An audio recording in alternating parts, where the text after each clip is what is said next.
तो दोस्तों एक बहुत ही बड़ी खबर निकल कर आ रही है, लेकिन ये खबर और ज्यादा बड़ी और अच्छी हो जाती है भारत के पॉइंट ऑफ व्यू से, क्योंकि जिस क्षेत्र के इर्द गिर्द ये खबर घूमने वाली है उस क्षेत्र में भारत एक बहुत ही मजबूत कदम जमा चुका है। मैं आपको शुरुआत से ही बता दूं कि ये खबर रफाल और अस्त्रा मिसाइल जो कि डीआरडीओ द्वारा तैयार की गई एक एयर टू एयर मिसाइल है उससे संबंधित है। तो चलिए आगे जानते हैं क्या खबर निकल कर आई है। आप बस खंडवा डिफेंस फैक्ट को सब्सक्राइब जरूर कर दीजिएगा। और यार वीडियो आगे बढ़ाने से पहले मैं आप लोगों से रिक्वेस्ट करना चाहूंगा कि कमेंट बॉक्स में जाकर थोड़े जयकारे लगा दीजिए। अब तो रामलला आ चुके हैं, लेकिन अभी तक कमेंट बॉक्स में वो फीलिंग दिखाई नहीं दी है। तो जिसके पास जितना समय हो उतने ज्यादा जयकारे लगा सकता है। वैसे भी हम लोग तो राम नाम लिखने के लिए इतने आदी हैं कि कई बार 1008, कई बार 108, समय कम है तो 11 बार लिखते ही रहते हैं। तो दोस्तों खबर कुछ ऐसी है कि रफाल के अगर वेपन पैकेज के ऊपर नजर मारी जाए और स्पेशली अगर बात की जाए एयर टू एयर मिसाइलों की, तो इसके अंदर मीका मिसाइल और मीटियोर मिसाइल, इन दो मिसाइलों की खासी चर्चा होती है।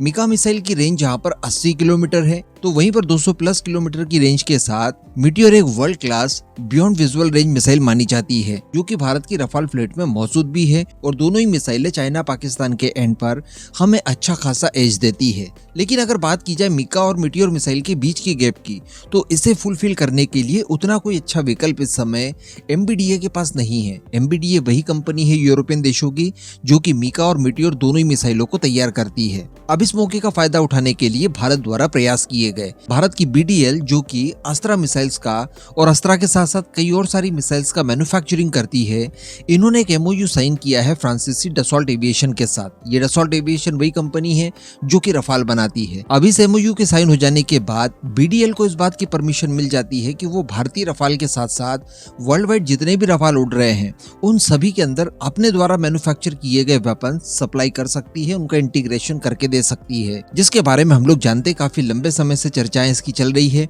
इवन भारत के पास जो रफाल का बेड़ा है उनके अंदर हमारी स्वदेशी मिसाइलों का इंटीग्रेशन शुरू तक हो चुका है। अब अगर भारत के विकल्प की बात की जाए तो भारत के पास इस समय अस्त्रा मिसाइल है जो कि 110 किलोमीटर की रेंज देती है, और ये काफी हद तक गैप को फुलफिल कर देती है मीका मिसाइल और मीटियोर मिसाइल के बीच की। क्योंकि मीका मिसाइल के बारे में मैंने आपको बताया कि 80 किलोमीटर की वो आपको रेंज देती है। इसमें इंफ्रारेड और रेडियो फ्रीक्वेंसी दोनों ही तरह के सीकर्स मौजूद होते हैं, जो भी आप ऑप्शनल लेना चाहें आपको मिल सकती है। लेकिन दोस्तों गेम तब हो जाता है जब डीआरडीओ के द्वारा अस्त्रा मार्क 2 मिसाइल के ऊपर भी काफी तेजी से काम किया जा रहा है, और वो अपना डेवलपमेंट स्टेज लगभग पूरा कर चुकी है। और आने वाले कुछ ही समय में हम उसके फायर टेस्ट भी करेंगे। कई सारे टेस्ट उसके ऑलरेडी हो चुके हैं।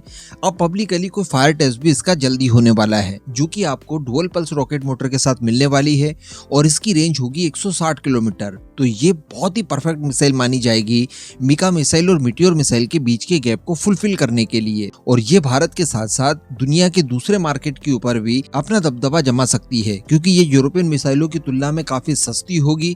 इवन ये और ज्यादा सस्ती हो जाए इसको लेकर भी प्रयास किए जा रहे हैं। इनका मास प्रोडक्शन किया जाएगा ताकि इन मिसाइलों की कीमत कम से कम रखी जाए और दुनिया भर के लिए एक्सपोर्ट द्वार इसके खुल जाए। अब इसी बात को देखते हुए एमबीडीए की तरफ से भी एक पहल शुरू की गई। उनकी तरफ से बताया जा रहा है कि हम लोग भी मीका एनजी नाम की एक एयर टू एयर मिसाइल तैयार कर रहे हैं, जो कि 160 किलोमीटर की ही रेंज देगी अस्त्रा मार्क 2 की तरह, और इसके अंदर भी डुअल पल्स रॉकेट मोटर का इस्तेमाल किया जाएगा। और स्पेशली रिपोर्ट में भी लिखा गया है कि इस बार एमबीडीए इस बात का विशेष ध्यान रखेगा कि ये जो मीका एनजी मिसाइल होगी ये किफायती कीमत पर उपलब्ध होगी। यानी यहाँ पर जो कंपटीशन था वो कीमतों को लेकर तगड़े तरीके से मिल रहा था अस्त्रा मिसाइल की तरफ से, तो अब उसके काउंटर के तौर पर ये लोग इसकी कीमत को कम से कम रखने की कोशिश करेंगे। हालांकि कुछ भी कर ले यूरोपियन देश भारत से सस्ती मिसाइल प्रोवाइड करवा ही नहीं सकते। तो बताया जा रहा है कि एमबीडीए द्वारा इसके ऊपर काफी तेजी से काम किया जा रहा है। इसका भी डेवलपमेंट स्टेज ऑलमोस्ट खत्म होने वाला है और संभवतः 2026 तक ये पूरी तरह से तैयार हो जाएगी। तो इसी के साथ बताया जा रहा है कि एमबीडीए अब ये चाह रहा है कि इस मिसाइल का इस्तेमाल भारतीय वायुसेना भी अपने रफाल के बेड़े में करे, और इसके साथ साथ अन्य जितने भी रफाल के ऑपरेटर्स हैं उनको भी ये मिसाइल पेश की जाएगी। और स्पेशली ये भारत की मिसाइलों को एक चुनौती देने के लिए तैयार की जा रही है। क्योंकि आप सोच कर देखिए एमबीडीए और डसॉल्ट एविएशन ये दोनों अलग अलग कंपनियां हैं। डसॉल्ट एविएशन जहां पर रफाल बनाता है तो वहीं पर एमबीडीए मिसाइल बनाता है। डसॉल्ट एविएशन को कोई लेना देना नहीं है, आप कोई भी मिसाइल उसमें इस्तेमाल कीजिए। इस वजह से उसने भारत के साथ अच्छे रिलेशनशिप मेंटेन करने के लिए इस बात की परमिशन दे दी कि आप हमारे रफाल में कोई भी मिसाइल इस्तेमाल कर सकते हैं। अब जब ये परमिशन रफाल के मैन्युफैक्चरर द्वारा मिल ही जाती है तो भारत भी स्वतंत्रता के साथ पूरी दुनिया में जितने भी रफाल के ऑपरेटर्स हैं जो कि बहुत बड़ी संख्या में हैं, उन सभी को अपनी मिसाइल ऑफर कर सकता है, उन्हें इस बात के लिए बाध्य कर सकता है क्वालिटी और कीमत दिखाकर कि वो इसे खरीद ले। तो इसी के काउंटर के तौर पर अब मीका एनजी मिसाइल को MBDA द्वारा तैयार करने की बात कही जा रही है और इसके कंपटीशन में उतारने की बात कही जा रही है। यहाँ पर मैं आपका ओपिनियन जानना चाहूंगा कि दोनों मिसाइलों में से किस मिसाइल का मार्केट ज्यादा बड़ा रहेगा, नीचे कमेंट करके जरूर बताइएगा।